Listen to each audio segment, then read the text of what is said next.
खैरे साहब, आज जो आपने स्तंभ पूजन की तैयारी ये पहले से करना पड़ती है, इसलिए पार्टी की तैयारी करने के लिए कार्यालय की ज़रूरत होती है। तो कार्यालय में शुभारंभ हम विद्युक्त पूजा से स्तंभ पूजन करके किया है। बाकी और तभी बहुत कुछ है और मैं इसलिए मैं ये बोला कि बहुत लोगों की इच्छा है कि उद्धव बाळासाहेब ठाकरे जी का विजय होना चाहिए। सर, इसमें जो है आज महाविकास आघाड़ी के नेतागण दिखाई नहीं दिए स्तंभ नहीं, पूजन। वो ये सिर्फ हमारे शिवसेना पक्ष का काम है। बाकी हम लोग जब उसका उद्घाटन करेंगे ना, तो जब महाविकास आघाड़ी के सारे नेता आएंगे। सर, ये भाजपा के जो केंद्रीय गृह मंत्री है, इन्होंने एमआईएम को उखाड़ फेंकने का जो है यहाँ पर घोषणा की है, तो आपने आज जो स्तंभ पूजन किया है तो किसको उखाड़ना चाहते हैं आप? नहीं, आप लोग, मैं ये कहूँगा आपको, जो हमारे मुस्लिम भाई हैं उन्होंने बोला कि उखाड़ के फेंक देंगे। अब अंदर से बोलेंगे, ऊपर से के लिए मालूम नहीं। लेकिन एक बात बोलूँगा, इसलिए इम्तियाज़ जलील को सहानुभूति मत बताइए। इम्तियाज़ जलील को सहानुभूति अगर बताएंगे, जो आज 5 साल में उसने कुछ भी नहीं काम किया, वो और फिर अपने सर पे वो जाके बैठेगा और कुछ भी काम नहीं होगा, किसी का भी काम नहीं होगा, डेवलपमेंट नहीं होगा, कुछ नहीं होगा। सर, ये महायुति का उम्मीदवार अभी तक के ठहरा नहीं है, तो इस पर क्या कहेंगे? नहीं, हमारी पार्टी का कार्यालय है, पार्टी का है, बाकी कुछ नहीं। राज्य संस्थापक राजे शिवछत्रपती शिवाजी महाराज, तुम्हा आम्हा सर्वांचे हिंदू हृदय सम्राट माझे आद्य शिवसेना प्रमुख माननीय बाळासाहेब ठाकरे यांना मानून जाणं भावपूर्ण आदरांजली वाहून आपल्या सर्वांच्या मासाहेब कैलासवासी सौभाग्यवती मीनाताई ठाकरे यांना सुद्धा आदरांजली वाहून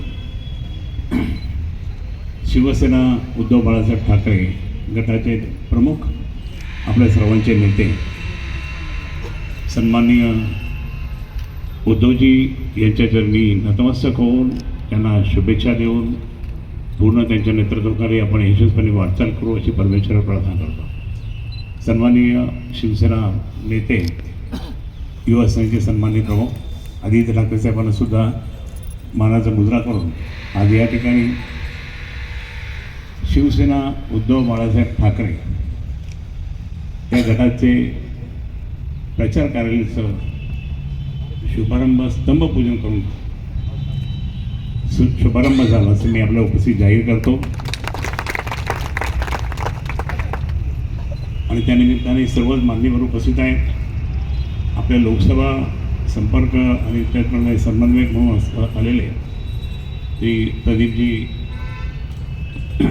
या ठिकाणी, खोपडेजी या ठिकाणी उपस्थित आहेत। आपले जिल्हा प्रमुख किशनगंजी तनवानी साहेब आहेत, त्याचप्रमाणे अशोक पटवर्धनजी आहेत, महिला आघाडीच्या सुनीता उनवार, सुनीता देव, कला ओझा, देवयानी डोणगावकर आणि प्रतिभाता येऊन गेल्या व इतर सगळ्या भगिनी, माजी महापौर नंदकुमार गोडेले, त्याचप्रमाणे राजू वैद्य साहेब, विजय खैरे, त्यांचे सर्व सहकारी कन्नडचे उदयसिंगजी, ते सुद्धा येऊन गेले। त्याचप्रमाणे या ठिकाणी उपस्थित भारतीय कामगार सेनेचे आपले महाराष्ट्राचे प्रमुख प्रभाकर मतेजी, उपजिल्हा प्रमुख बंडू ओक, संतोष जेजुरकर, आनंद तांदुळकर, गुणभाऊ पांडे, सन्माननीय गिरजारामजी हरणोड, त्याचप्रमाणे या ठिकाणी शिवअंगणवाडीच्या राखी सुरडकर, त्याचप्रमाणे रेणुका जोशी, त्याचप्रमाणे या ठिकाणी उपस्थित विश्वनाथ स्वामीजी, ज्ञानेश्वर डांगे, रतनकुमार साबळे, राजू राठोड, बाळासाहेब गायकवाड, गोपाळ कुलकर्णी, अरविंद दिवर, आशाताई दातार, विद्यार्थी सुनीता सोनवणे व इतर सर्व मान्यवर पदाधिकारी, कन्नडहून आलेले आमचे सरपंच पण या ठिकाणी उपस्थित आहेत। त्याचप्रमाणे इतर बाकीचे इथे आलेले सर्व उपस्थित बंधूंनो आणि भगिनो मातांनो, ही जागा आपली लक्की जागा म्हणून त्या ठिकाणी आपण पाहतो। म्हणून या जागेवर अनेकांचा डोळा होता, ही शिवसेनेला मिळू नये म्हणून त्या ठिकाणी खूप प्रयत्न चालला होता, पण आम्ही गुपचूप त्या ठिकाणी ही प्लॅनिंग केली आणि शेवटी काल स्तंभपूजन करण्याची तयारी आम्ही सुरुवात केली। खरं म्हणजे या ठिकाणी मी सांगतो की आमच्या देव परिवाराने आम्हाला खूप सहकार्य केलं। गोपाळदेव असतील, धर्मेंद्र देव असतील, त्याप्रमाणे देवेंद्र देव असतील यांनी त्या ठिकाणी आम्हाला परवानगी दिली आणि ते आपण हे काम सुरू केलं। प्रत्यक्षात त्या ठिकाणी ही जागा अगदी रोडवर आणि पार्किंगला सुद्धा जागा आहे आणि इथे त्या ठिकाणी चहलपहल होतं, लोक येतात जातात आणि मग लोकांना वाटतं इथे आहे। कारण आता इतर पक्षाचे लोकंसुद्धा आपले आपले कार्यालय जेवणं विणं चालू आहे, त्यांचं काहीतरी चालू आहे आणि असं ते करतात. शिवसेना उद्धव बाळासाहेब ठाकरे हा पक्ष गरीब आहे. माननीय उद्धवजींनी आधी सांगितलं माझ्याकडे काही नाही आहे, माझ्याकडं काही नाहीच आहे, म्हणून त्या ठिकाणी तुम्ही तुमच्या पद्धतीने त्या ठिकाणी करा असं त्यांनी सांगितलं.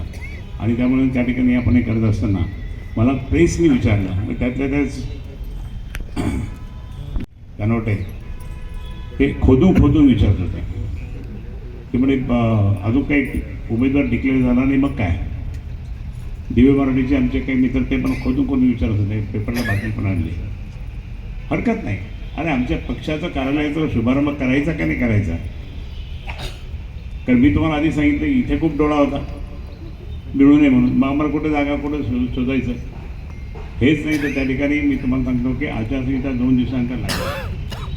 मग त्याच्यानंतर हा एक्सपेंडिचर जो आहे तो पक्षाच्या नावावर तो लागतो.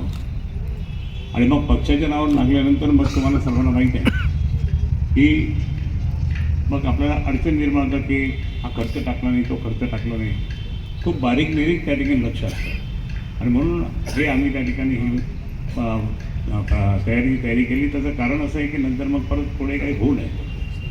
पण इतकं काय पोट दुखलं, काही लोकांचं एवढं पोट दुखलं की कशा करता का करतात असं, कशाला आधीच कशाला. अरे पक्षाची तयारी करायची की नाही करायची, पक्षाची तयारी करावी लागते.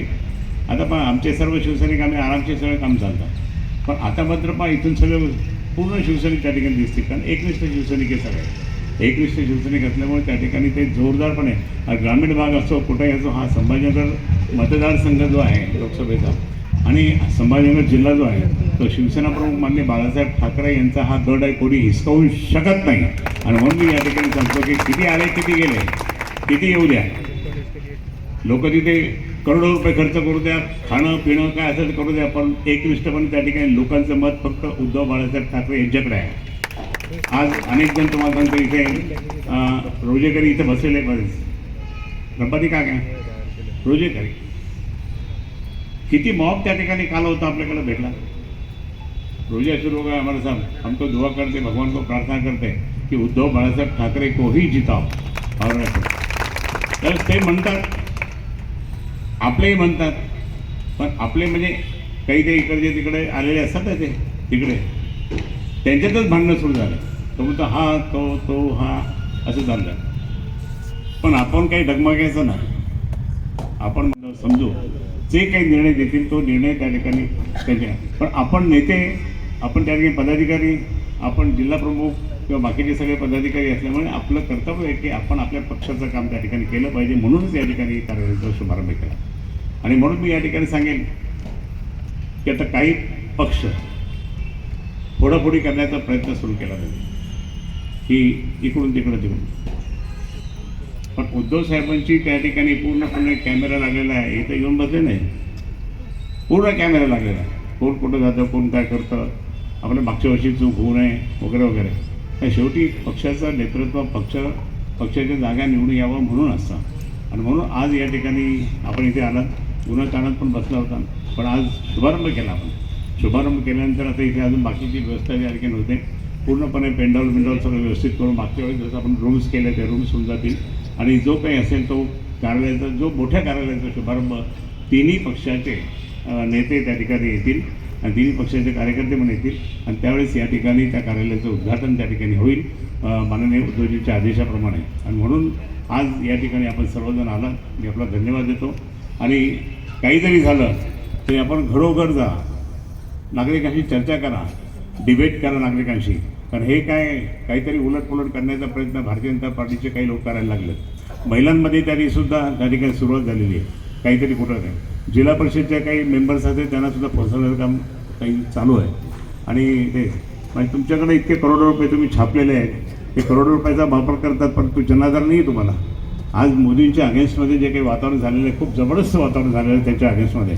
आणि म्हणून आपल्याला समजून येईल की इतकं हे वातावरण खरा इतकं विचित्र झालेलं आहे. त्यामुळे कोणीही शेतकरी, आज आमचे ग्रामीण भागातले पदाधिकारी पण इथे आलेत, मला सांगा की कोणीही त्या ठिकाणी त्यांच्या बाजूने नाही आहे. शेतकरी म्हणतात की आम्हाला काय फायदा केला यांनी, फक्त रोज ॲड दाखवू लागले.